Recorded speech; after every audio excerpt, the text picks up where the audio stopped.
Active now, they say I'm successful. David is a great guy to work with.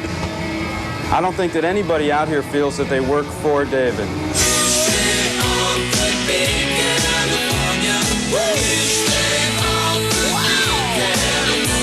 The inimitable David Lee Roth, although people often try and copy him, not too many people really can, because there's only one of him, thank heavens.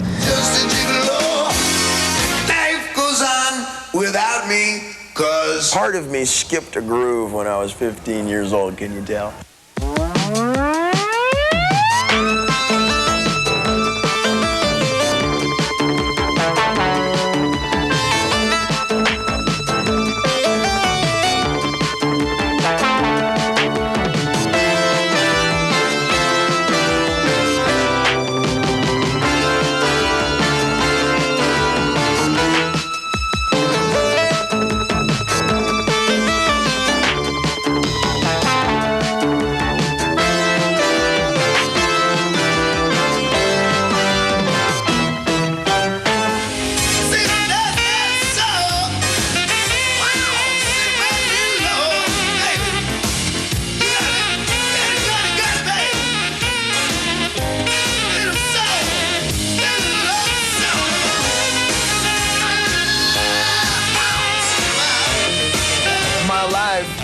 Is on fast forward. I should have like a button that says fast forward in my forehead, you know?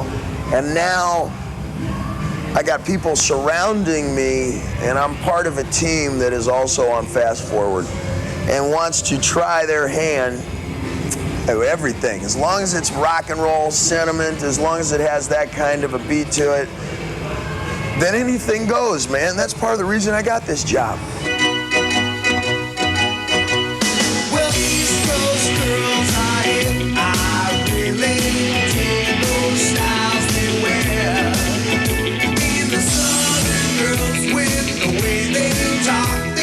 Well, the idea is to lead with your face. Essentially what that means is, gotta try something, gotta keep going, add to, don't do everything instead of. This is how I figure for my music, is not just do it instead of, everything's in addition to. 5 years ago, who would have said video? Nobody said video. Video what, you know? It's all new, but let's try it, you know? We'll lead with our face. And who would have figured the concerts like this, productions of this size? Who would have figured putting on a stupendous show like this in every city in the United States? I made a joke. A life. Room about they used to say I was hyperactive, now they say I'm successful. In the David Lee Roth edition of Cover Story, we joined David in Cincinnati on his record-breaking Eat 'em and Smile tour. As we'll discover, David's tour and his double platinum solo album, Eat 'em and Smile, have answered all the questions about life after Van Halen. A physician's son, David grew up in Pasadena, California, and graduated from John Muir High School before he and Eddie Van Halen formed their garage band. For several years, they were a hot LA club band. Then in 1978, their first album was released and the hits began to follow. The Van Halen era ended in 1985, and David Lee will tell us why. More importantly, we'll find out how successful David feels today, and we'll see why David's considered one of the premier music video artists in the world. We'll also get a look at David and Picasso brother partner Pete Angelis' newest video, the Spanish version of Going Crazy. My biggest mentor, my greatest inspiration in music in my life was radio. I got my first radio when I was 7 years old. Got it from Uncle Dave. And first thing I did was I had a real teeny little bedroom, you know.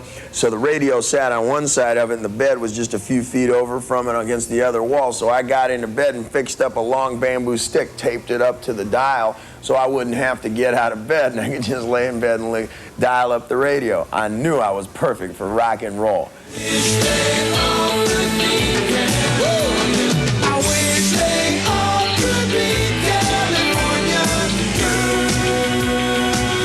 I was always listening to pop radio, man, you know. And that, listen how I talk. Where do you think I learned this kind of rhythm? I have a surgically implanted disco beat, man. And it was like, I got it from radio. My whole life is on 78 RPM. which coincidentally was what those first batch of records I got were. I've been all around this great big world and I've seen all kinds of girls.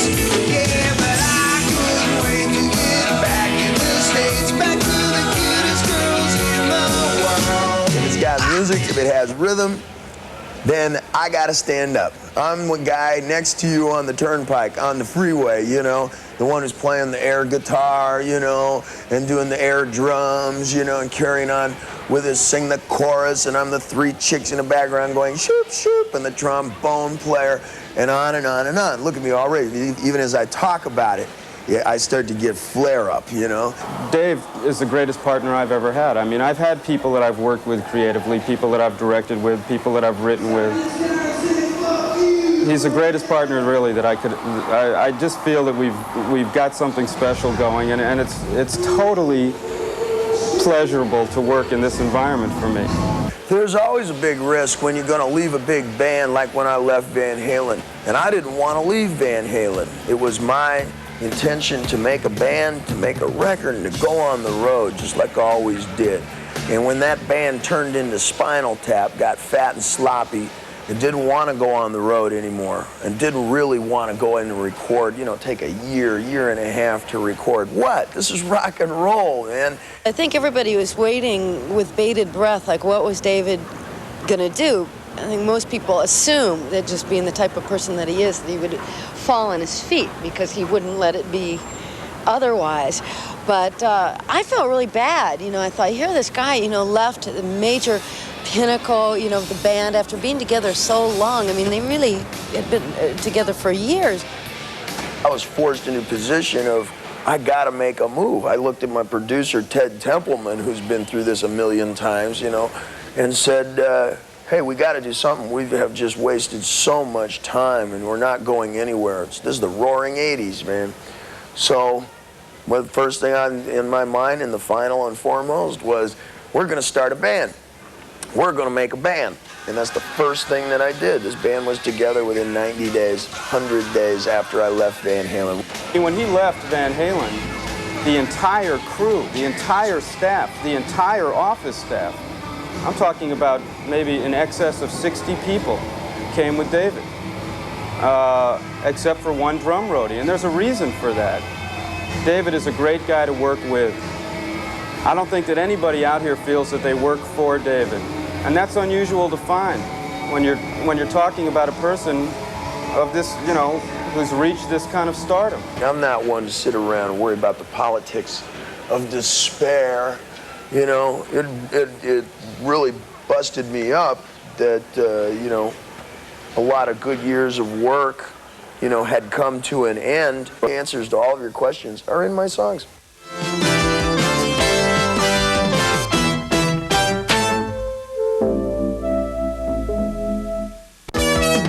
Picasso Brothers originally was a team designed to paint houses to make beer money in college.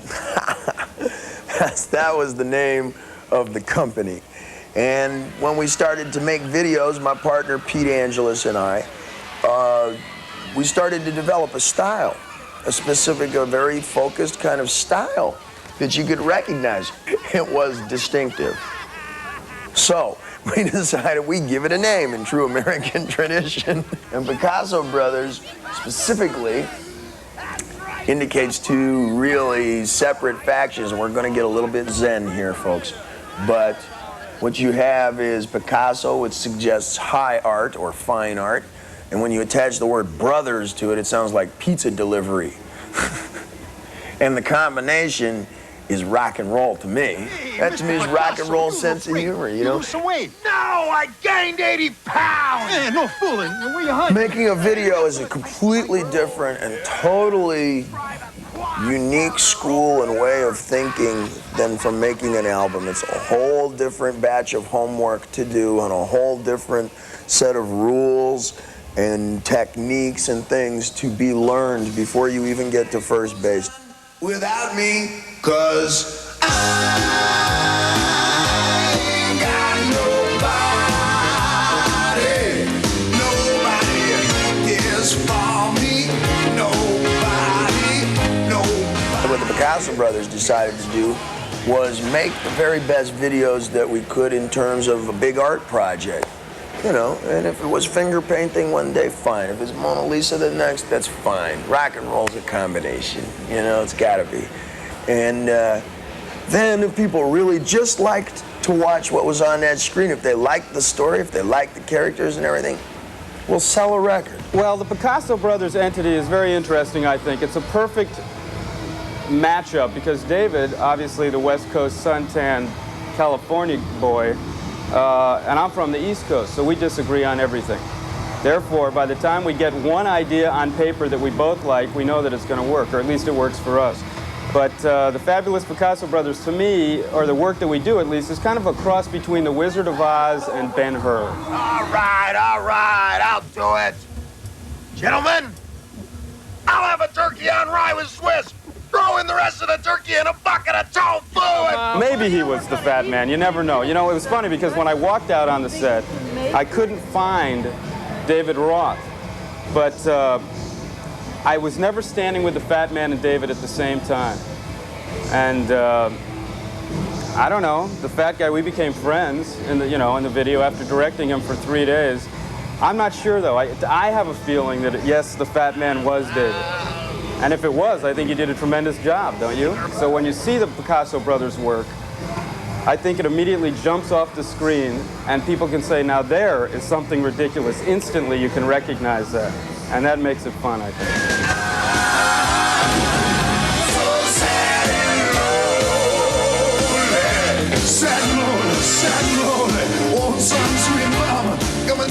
But to do the videos, you really have to step out. You gotta have bigger ears than a mouth. And then, you know, you learn your way through that. Most bands, I'd say 99.5% bands don't do anything beyond sit on a couch while the director or the production team tells them, and then, Joe, you're gonna jump from the rooftop, and when he sings on the roof, you'll peek around the corner. What do you say, kid? It's like, the director thinks he knows something that's gonna be popular with people, so every video's got it. One day it's computer graphics, next day it's the Picasso girls.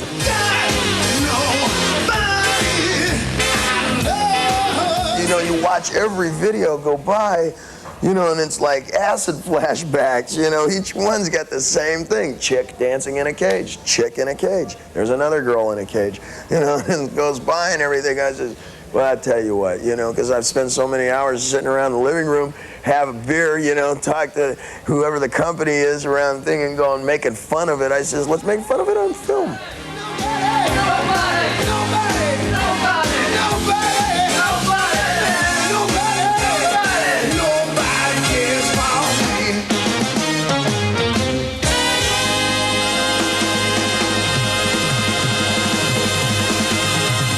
Every time I look at the videos, I wonder about how he could translate that onto a feature film. And I'd really like to see how that certain style that him and Pete Angelis have gotten preserved on video, because it's very funny, you know. And that's one of the neat things I think about David, is that he really doesn't take himself all that seriously.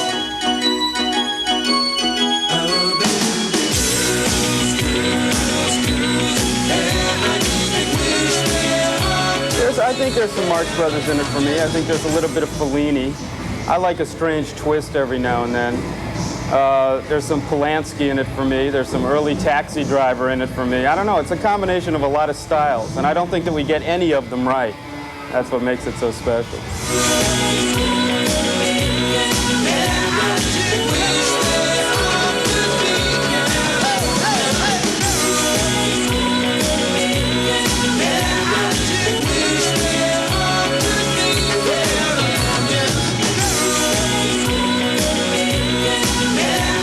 We're going to play a game, but we'll view it as a sharing experience.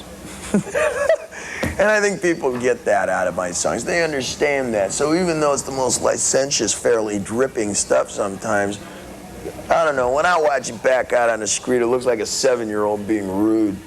I expect it's good work if you can get it.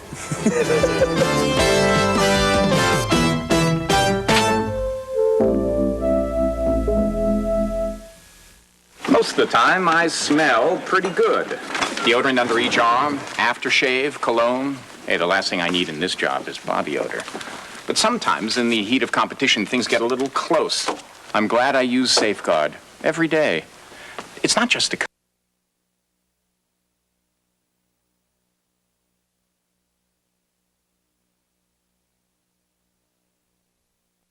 It prolongs the life of waxed or polished.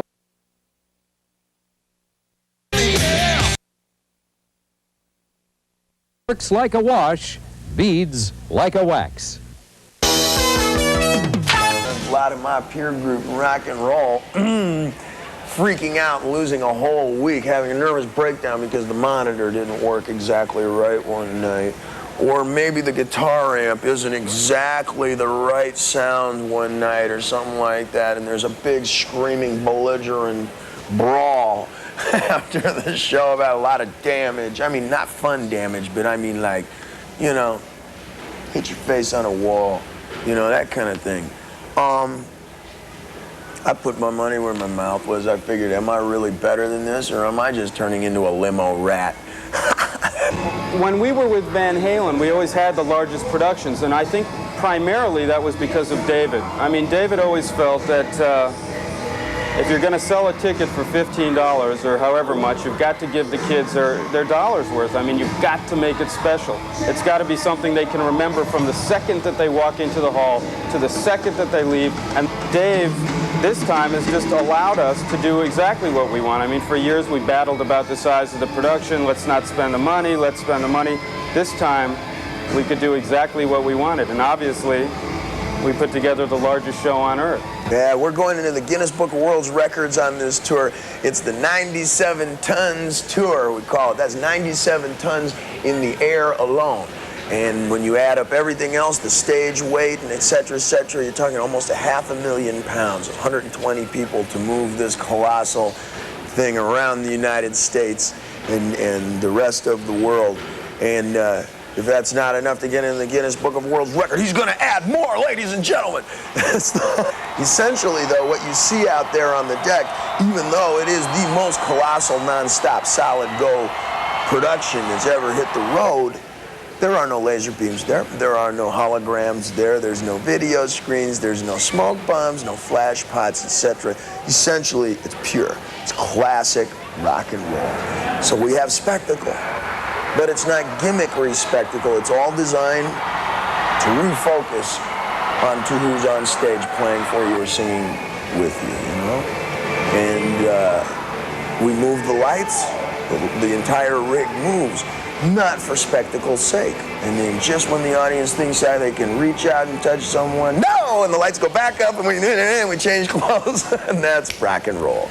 The band came together so quickly, and they're such great guys to work with. And I hate to keep using the word great, but I'll tell you, after 10 years of being around rock and roll people, when you finally get to a group of musicians that act like human beings, you've hit something special. Not that maybe some musicians don't act like human beings, but I've seen it happen before. This group of guys is great to work with.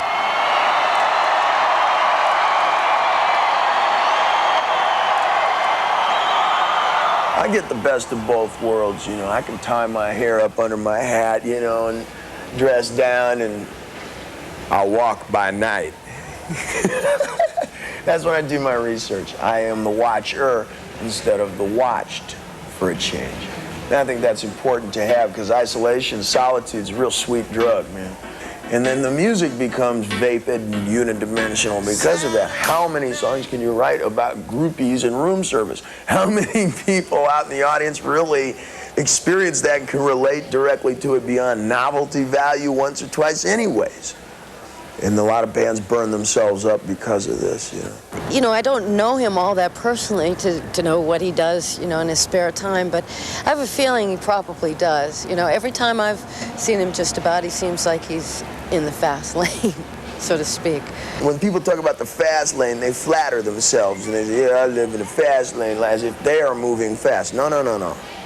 The fast lane is like an escalator. It's the floor that's moving.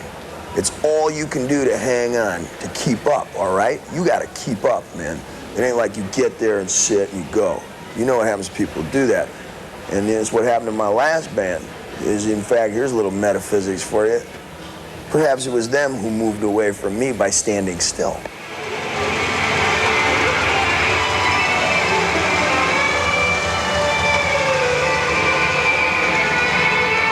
We have the facility within this band, as with any organization that I participated in, to do a number of different kinds of music. And I always put my money where my mouth is. As far back as my first album in '78, you know, Ice Cream Man, you know, the old blues stuff. I always had a fascination for the blues guitar. And then the bebop, you know, and stuff like that. Something like that's life sounds more like striptease the way we do it, which I'm also a big fan of. And the combination of that kind of song, which is essentially blues anyways, and that kind of red lighting, that's rock and roll.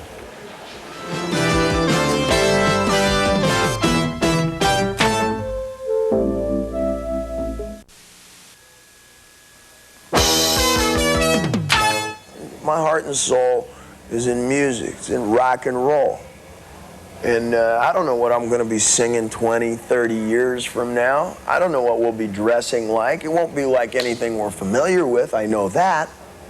And I'm looking forward to it.